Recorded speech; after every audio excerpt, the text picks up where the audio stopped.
This lesson is for Mrs. Cucci's College Now Contemporary Math class. We are on lesson 2.5, and today we're going to be talking about surveying problems, okay? So when we're talking about survey problems, we have to talk about how we visualize the results of a survey. So in 2.1, a ways back, a couple lessons back, we talked about the cardinal number of a set being denoted by n of a. So that cardinal number, what it was is it was a number that told us how many elements we had in a set. So a lot of times a Venn diagram is helpful for determining what a set's cardinality is because we can just count them up, okay? So we're going to look at the first example and using a Venn diagram to visualize the results of a survey. So we're going to look at a campus survey in which students were asked two questions. First one is, would you be willing to donate blood? And the second one is, would you be willing to help serve a free breakfast to blood donors? Okay, so if we take a peek at this Venn diagram, I've got set A, which is those students who were willing to donate blood, and set B of students who were willing to serve breakfast. Okay, so what happens is in this middle piece here where A and B are shared, those are the students that are willing to do both, serve breakfast and give blood. Okay, so let's answer the two questions that follow. How many students are willing to donate blood? So my donating of blood is set A. So if I look, I have 370, but I also have 120. I do have to include that value as well. And that's going to give us a total of 490 students.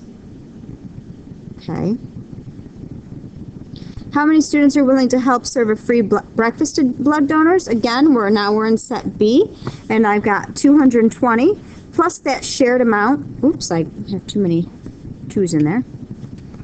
Plus that shared amount of 120, which is going to be a total of 340 students.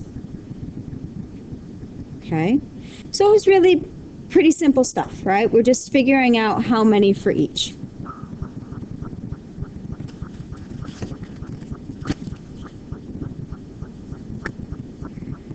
All right, so the next question is how many students are willing to donate blood and serve breakfast? So how many willing to do both? Well, that's going to be that center region we talked about. That's going to be 120 students.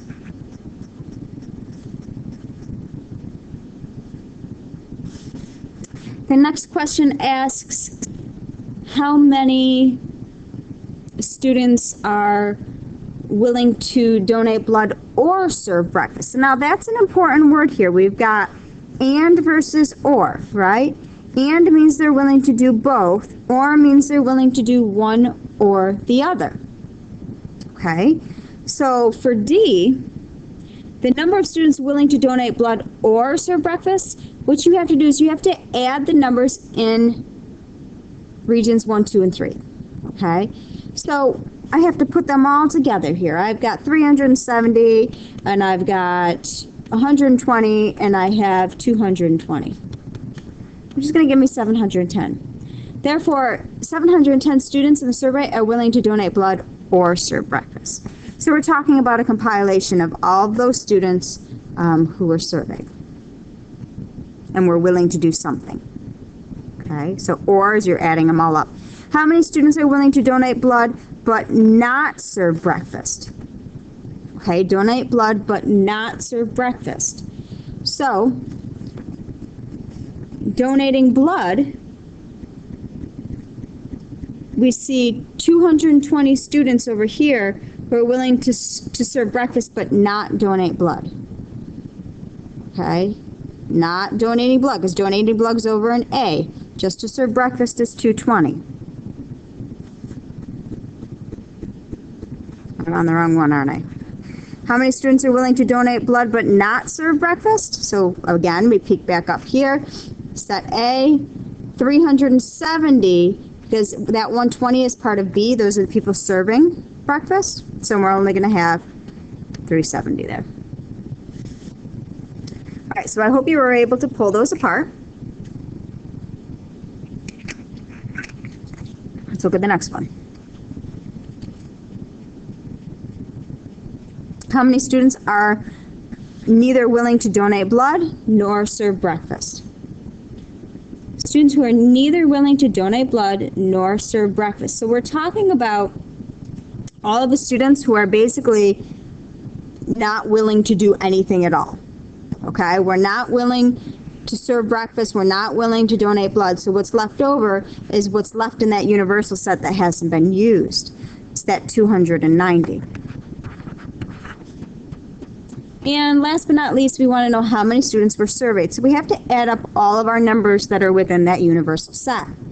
So we had 370, we had 120, we had 220, and what's left over is students who didn't want to do anything, 290, which is 1,000 students.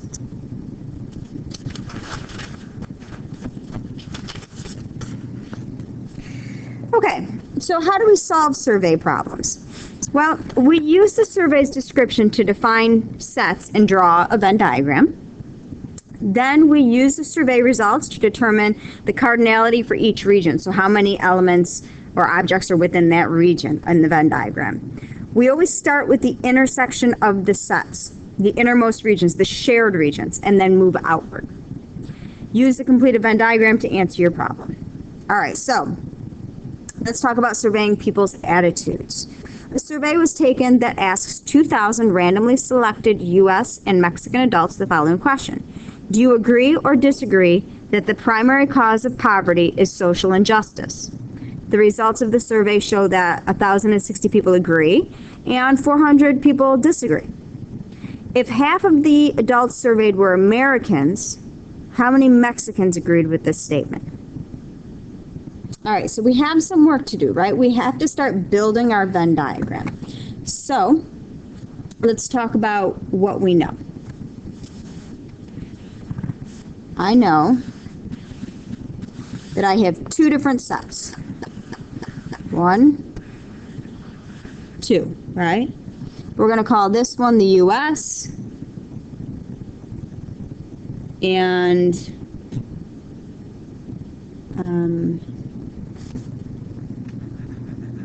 this one being agreeing. Okay.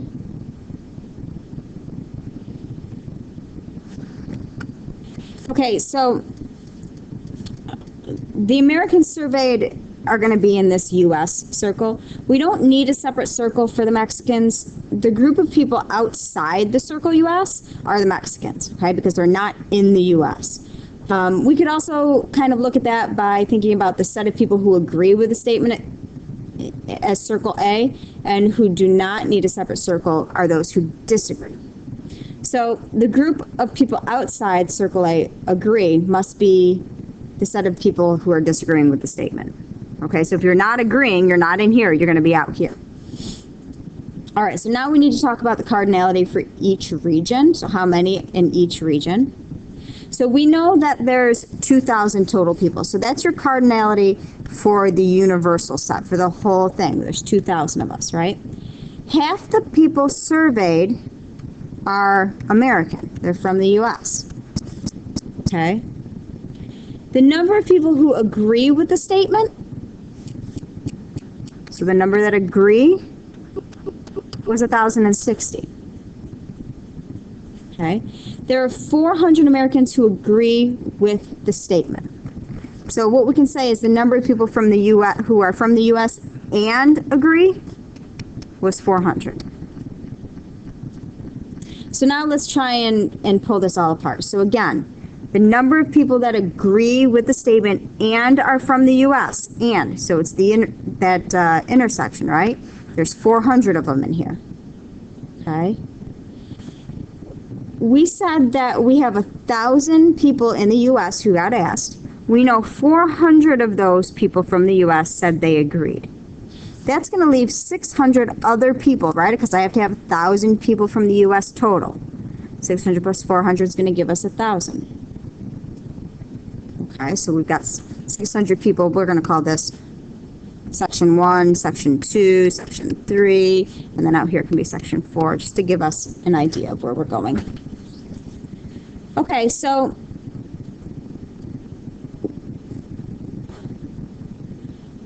regions 2 and 3, right, contains 1,060 people. Okay, so we know that because we said the people who agree are 1,060. So this region has to add up to 1,060. So to get what goes here, we're going to do 1,060 minus 400, which is 660. Okay. So we were given that the set U, regions 1, 2, 3, and 4, the total universal set contained 2,000 people. So what we need to do is find out how many total people are left for this fourth region. If we know we have 2,000 to start, I'm going to take out everything that I had left. So 2,000 minus 600 minus 400 minus 660. And that's going to leave me with, put it into my calculator, 340 people who aren't from the U.S. or agree. Okay. All right, so the question was, how many Mexicans who agreed with the statement, how many Mexicans agreed with this statement? Okay, so those people are going to be in the group who agree, but who are not Americans. So that's going to be your section 3, right? They agree, but they're not Americans. They're not from the U.S. So that's going to be 660. And how many Mexicans disagree with this statement? Well, the Mexicans who disagree with the statement can be found outside of the circles, right? They're in that universal set, but they're not Americans and they don't agree. So that is going to correspond to what's left out in that universal set, which is 340. All right, so I hope you were able to follow along. Let's take a peek at the next one. All right, so with this one, we're actually going to go and we're going to construct another Venn diagram. 60 people were contacted and responded to a movie survey. The following information was obtained. 6 people liked comedies, dramas, and science fiction. 13 people liked comedies and dramas. 10 people liked comedies and science fiction. 11 people liked dramas and science fiction. 26 liked comedies. 21 liked dramas. 25 liked science fiction. We're going to draw a Venn diagram to support this. Now, notice we have 3 different things going on here. We have comedies, people who like comedies. We have people who like drama. And we have people who like science fiction. So we actually have 3 sets that we need to combine. So we have to have 1, 2, 3 circles, okay? 1 for comedy, 1 for drama, and 1 for science fiction. So now we have to kind of put all this information together, okay? I know I have 6 people who like comedies, drama, and science fiction, so they like them all. All right, comedies, drama, and science fiction. So that's going to go right in the center because they like every single one of them. I have 13 people who like comedies and drama, so what's shared between comedies and drama? 13. 10 people who like comedies and science fiction, so shared here. 11 who like drama and science fiction. Drama, science fiction, 11. 26.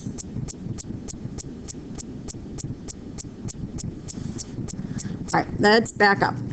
Back up. Sorry about that, guys. I got excited and went too fast without thinking straight. Let's start that again. We do have that 6. Let's go back here, okay? So I've got 6 people who like all 3. That's pretty simple. The people who like all 3, that's going to be a comedy and drama and science fiction, right? We're intersecting all of those. 13 people who like comedies and dramas. So we're talking about right here. But if we look, we already have 6 being used in this shared section. So in order to get the comedies and the dramas, I need to take away from that 13 the 6 that I already have there. Okay, so I'm going to be left with 7 there. Sorry about that, guys. I don't know what I was thinking. All right, so the next one is 10 people who liked comedies and science fiction. So comedies and science fiction. Here's your shared piece. Okay, I'd already have 6 there. So I need to take that out, which is going to give me 4. 11 people who like drama and science fiction. So drama and science fiction. So here's the shared region here. Okay. I already have 6 being shared, which is going to leave me with 5. 26 who like comedy. So if I'm looking at comedies, I'm looking at this whole circle. But remember, I already have a whole bunch of numbers in that circle. I have to take them out to find out what's left. Okay, which is going to be 9. 21 who like drama, so go to your drama circle, okay, and take them out. 21 minus 7 minus 6 minus 5, and that's going to leave me with 3. And last but not least, science fiction. So here's your science fiction circle, and I have to take out 4, 6, and 5, leaving me with 10. Okay, I know that there were 60 people surveyed. That was given to me before. So I need to know how many are left in my universal set that weren't used for these ones, okay?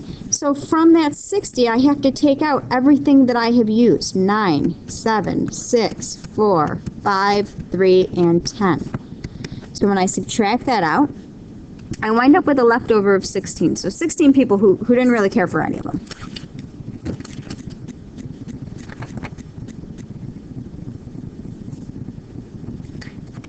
Okay, so the Venn diagram shows the results of movie surveys in example 3. So the Venn diagram that we made. How many of the surveyed liked comedies, but neither drama nor science fiction? Okay, so looking back up, we like the comedies, but we don't like the drama or the science fiction. So anything that got shared, I don't like. Okay, so we're just dealing with 9 people. Drama and science fiction, but not comedy. Drama and science fiction. So what we're talking about if we want drama and science fiction.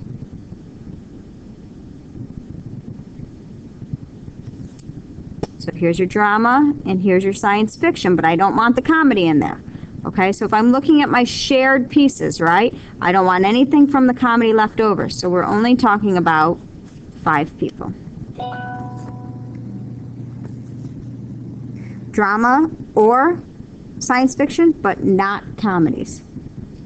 Drama or science fiction, but not comedies.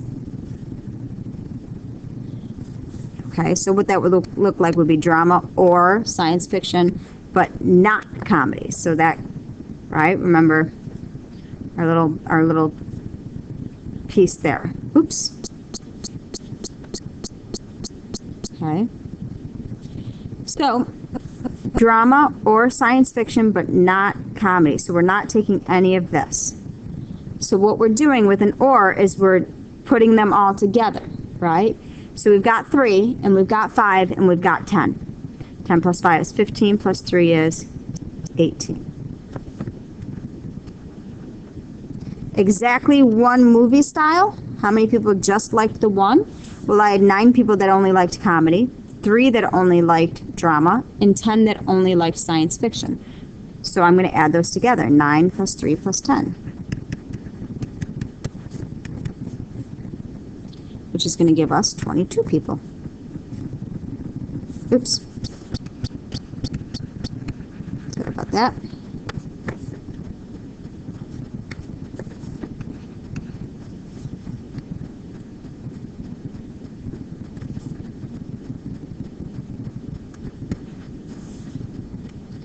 At least 2 movie styles. So how many people liked at least 2 movie styles? So that's going to be all of your shared centers, okay? Because they liked either 2 or more. 7, 6, 4, and 5. We're going to add those all together. 7 plus 6 plus 4 plus 5 is going to give us, again, 22 people. And who didn't like any of them? Well, that was what was left over in our universal set. That was 16.